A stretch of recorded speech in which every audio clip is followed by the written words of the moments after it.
Hi, good day to all of you, especially to you, sir. Good day. I am making this video to report my assigned topic, and we are already in chapter 9.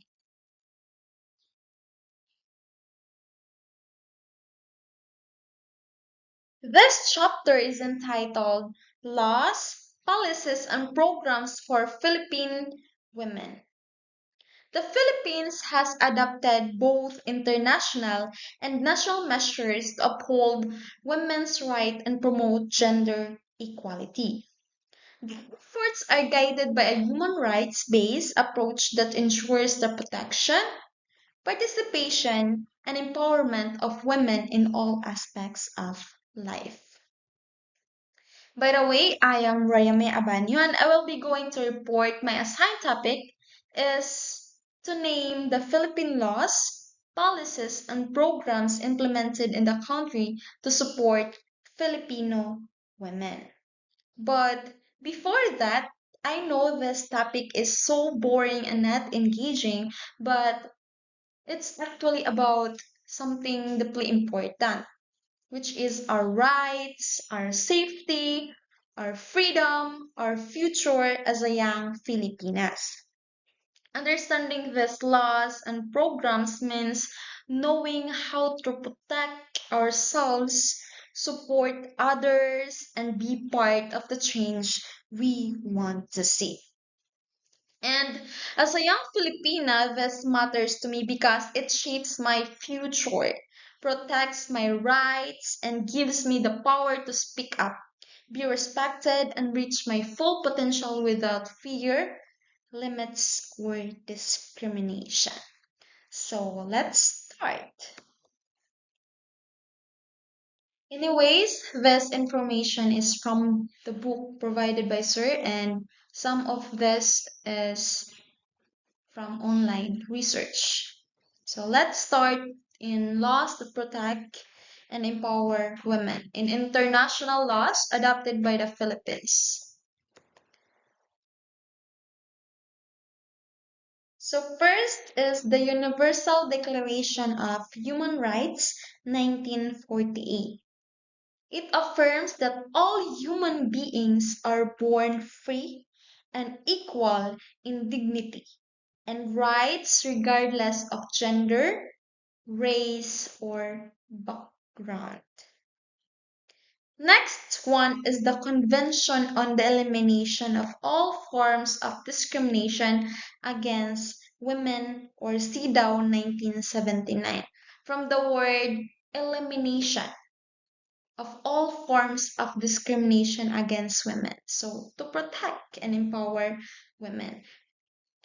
It's often called the Bill of Rights for Women.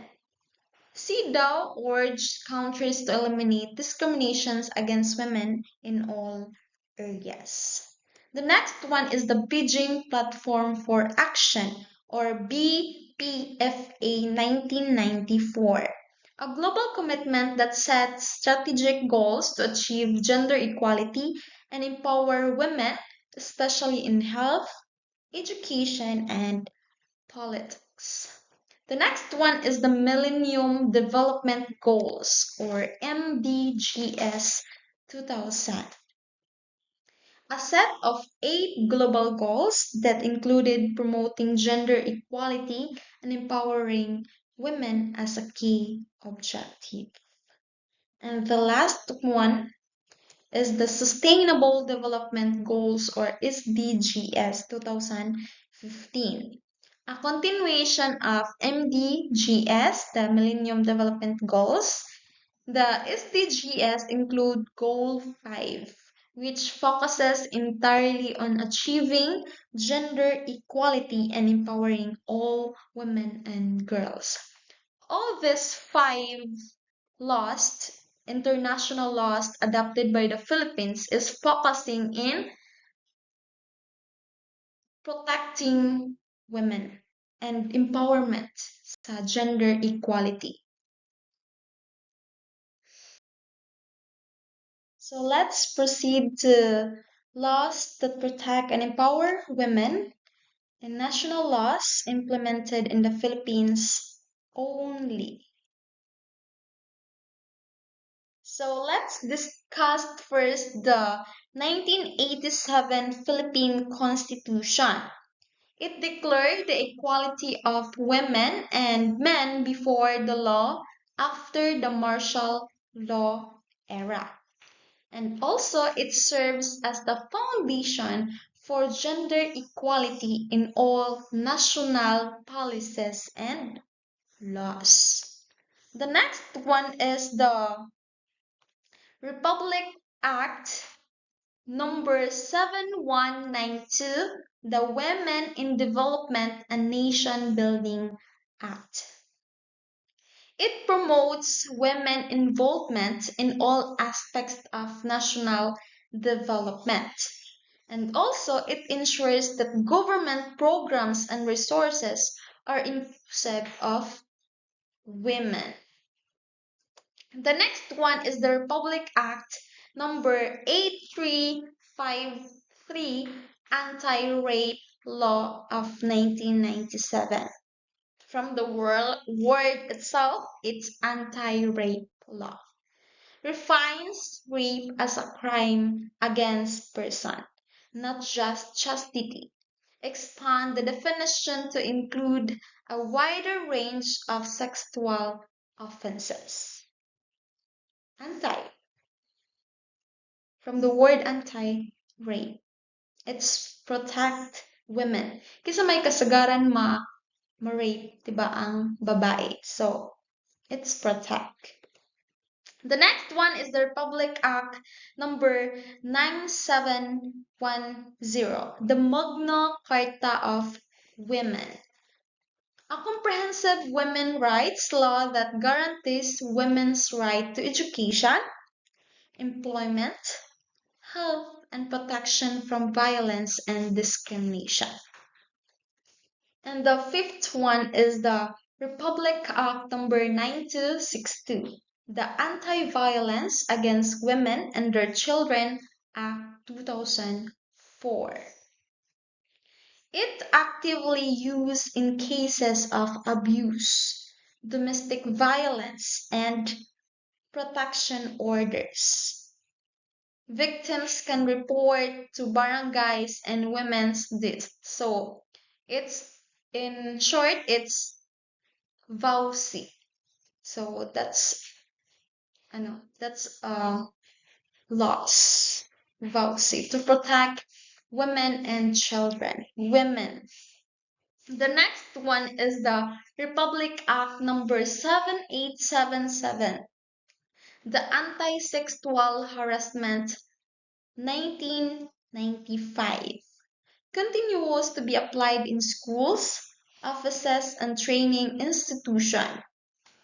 And it's also from the word sexual harassment. Kinsa may pirmi apektuhan ani. So it's the women.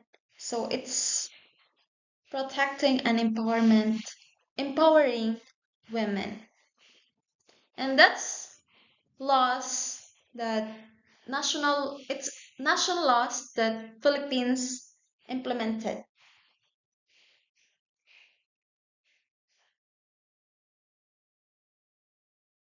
So now let's proceed to policies on women's rights and gender equality.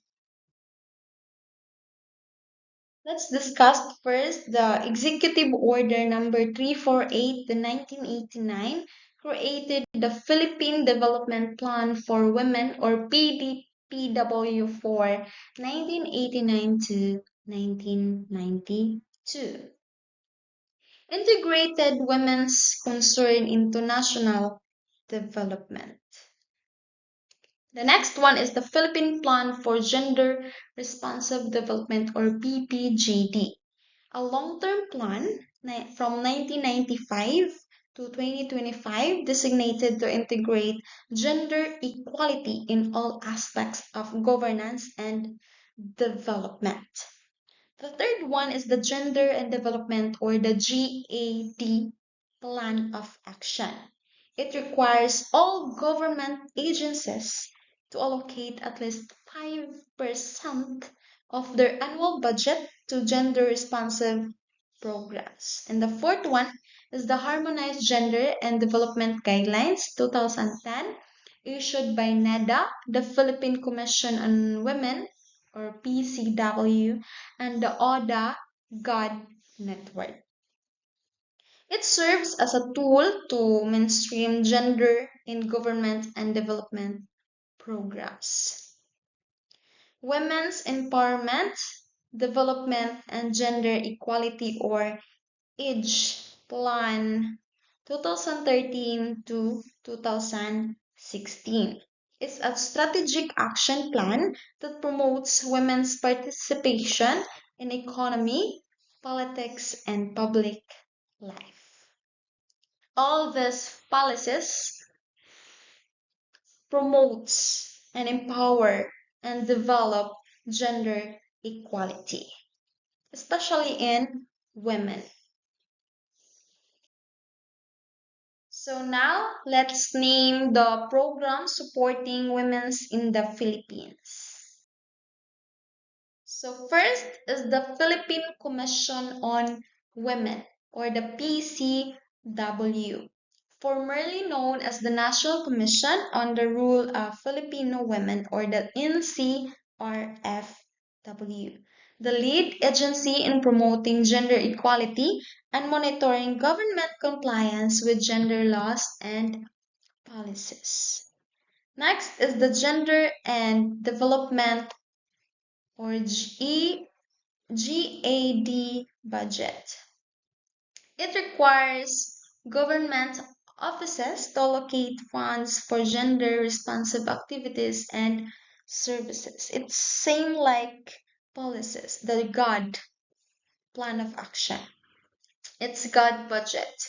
It ensures integration of gender equality in planning and budgeting. The next one is the community-based programs and support services.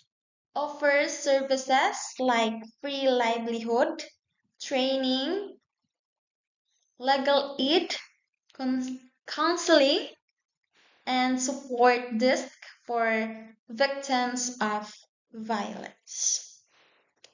The fourth one is the Gabriela, or the General Assembly binding women for reforms, integrity, equality, leadership, and action. A well-known women's organization in the Philippines, advocating for women's rights and justice and empowerment.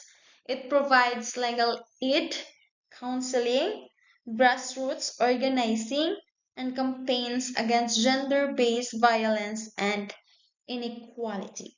Also represents women's issues in Congress through the Gabriela Women's Party.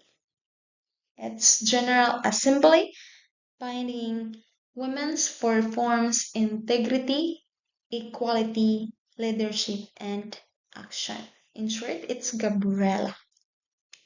So that's it. That's the laws, policies, and the programs adopted by the Philippines from international and the national and implemented in the Philippines only. So to conclude everything, the Philippines has made meaningful progress in promoting and protecting women's rights through well-established laws, policies, and programs. Organizations like this fourth one, the Gabriela, an institution like the PCW, the Philippine Commission on Women, along with strong legal frameworks, help ensure that Filipino women are empowered, protected, and given equal opportunities in society.